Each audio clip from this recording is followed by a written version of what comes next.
Hello mga kabungads! Welcome again sa aking video and welcome to Dubai, ang lugar na kung saan pinapangarap ng lahat na gustong-gustong puntahan. At sa mga kababayan natin sa Pilipinas, ang Dubai po ay hindi bansa. Ang Dubai po ay isa sa 7 Emirates dito sa United Arab Emirates. Kasi palagi kong naririnig dyan sa Pilipinas na kung tatanungin sila saan mo ba gustong pumunta, saan mo ba gustong bansang pumunta, ang sasabihin nila Dubai. Dubai po ay hindi bansa. Ang Dubai po ay city dito sa United Arab Emirates. Isa po siyang Emirates dito sa UAE. Dito po sa UAE, ang Dubai ang may pinakamaraming Filipinong nakatira. Meron na rin ditong binansagang Little Manila, nandito siya sa Satwa. At meron din dito sa Al Riga, sakop din ito ng Dubai. Lahat ng mga Filipino food na gustong-gusto mo,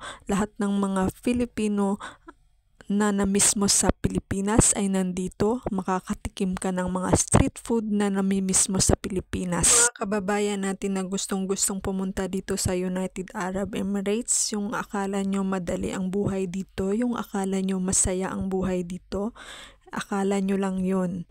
Maraming namamatay po sa maling akala. May mga kabayan tayong maganda ang buhay dito kasi may maganda silang trabaho, mataas din ang sahod nila. May mga kabayan din tayo na nasa loob ng bahay na gustong-gustong lumabas dahil akala nila maganda ang buhay pag nasa labas magtrabaho. Ang hindi nila alam na pag nasa labas ka magtatrabaho at ng sahod mo, pambayad lang ng rent ng room, pagkain mo, pamasahe mo, lahat ng yun obligasyon mong bayaran. May mga company dito na hindi free ang accommodation pag stay out ka, pag nasa labas ka nagtatrabaho.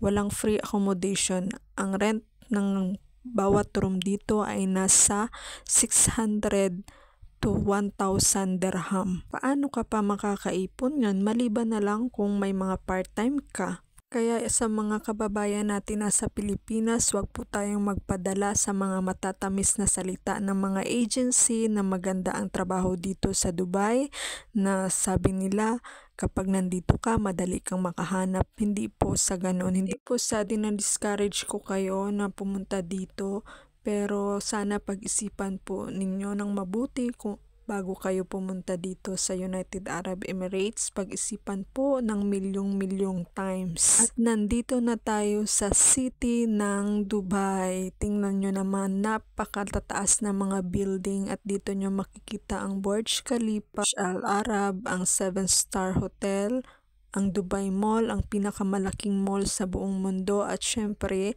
ang pinakamataas na building sa buong mundo, ang Burj Khalifa. At hindi lang yan, marami ka pa ring makikita dito. Sabi nga nila, nandito ang pera pero wala dito ang saya. Nasa Pilipinas po kasama ang pamilya. Napakahirap at napakalungkot kapag mag-isa ka lang dito sa ibang bansa. At syempre may pa-red carpet si Mayor. Pasensya na kayo sa mga nakikita nyo sa labas kung hindi nyo masyadong nakikita ang view kasi may nakaharang sa salamin ng bus. Nakasakay kayo kasi ako ngayon sa bus. Papunta ako ng Abu Dhabi, magliwaliw kasi 5 araw ang aking off. Eid Mubarak sa lahat. Kasi Eid ngayon, so 5 days holiday ako. Kaya mamasyal-masyal muna ako, magbisita sa aking mga friend.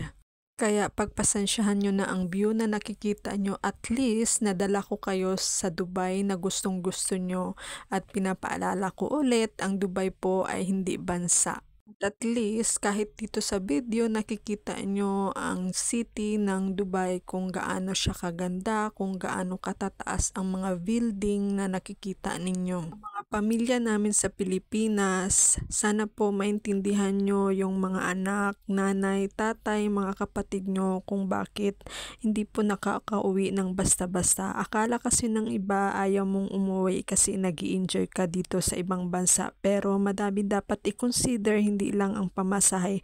Kung pwede lang sana every 6 months or every month pwedeng umuwi dito sa bansa na tinatrabahuan namin papuntang Pilipinas. Pamasahe pa lang, kailangan mo ng pag-ipunan ng ilang taon, ng ilang buwan, pocket money mo. Hindi ka pwedeng magbakasyon kung wala kang milyong-milyong dala sa pag-uwi mo. papuntang Pilipinas. At isa pa ang mga papers na kailangan mong i-file, i-comply sa embassy, mga requirements na kailangan mong kumplituhin bago ka makauwi ng Pilipinas. Hindi po basta-basta makauwi ng Pilipinas hanggat hindi po nakukumpleto ang inyong mga requirements. Syempre, kailangan may pampasalubong ka sa hindi lang sa pamilya mo kundi sa mga kapitbahay mong mga chismosa na wala namang ambag nung umalis ka. Kailangan mo silang bigyan kahit isang sabon kasi kapag hindi mo sila nabigyan, i-chismis ka pa. Kaya sa mga mahal namin ng mga kapitbahay, mga kaibigan, sana po wag magtampo kung wala kayong may matanggap na pasalubong galing sa amin kasi po ang pasalubong na yan ay para sa pamilya namin. Pinaghirapan namin yan, pinuyatan, lahat ng pawis namin talagang nakalaan para maibigay namin kung ano yung mga gusto ng aming pamilya. At isa pa, magbabakasyon po kami para po magpahinga kasi dito sa ibang bansa it is tiring and exhausting but you need to keep going. At nasasabi nila yung problema nila sa Pilipinas pero you cannot tell your own problem kasi ayaw mo silang mag-alala. Ang homesick and overthink ay hindi basta-basta. Being alone most of the time, kailangan mong kayanin lahat ng mga pagsubok mag-isa. There are times na wala kang support system kundi ang sarili mo lang. You are afraid to get sick, you are afraid to fail, lalo na sa pangarap mo para sa mga anak mo, sa pamilya, sa mga kapatid mo. You are afraid to break into pieces. Even though it is hard, always hold yourself together and take care of yourself, lalo na ang mental health mo.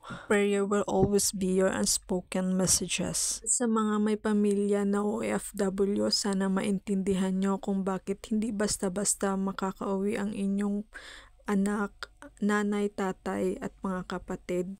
Hindi po madali ang pag-uwi ng Pilipinas. Ito na ang last metro station ng Dubai. Matutulog mo na ang inyong Disney princess dahil mahaba-haba pa ang biyahe papuntang Abu Dhabi, 1 to 2 hours. Maraming salamat sa lahat at sana nagustuhan nyo ang video na ito at nadala ko kayo sa city ng Dubai, isa sa Emirates dito sa United Arab Emirates. Maraming salamat. Don't forget to follow my page. Kita ta sa sunod video mga kabungads.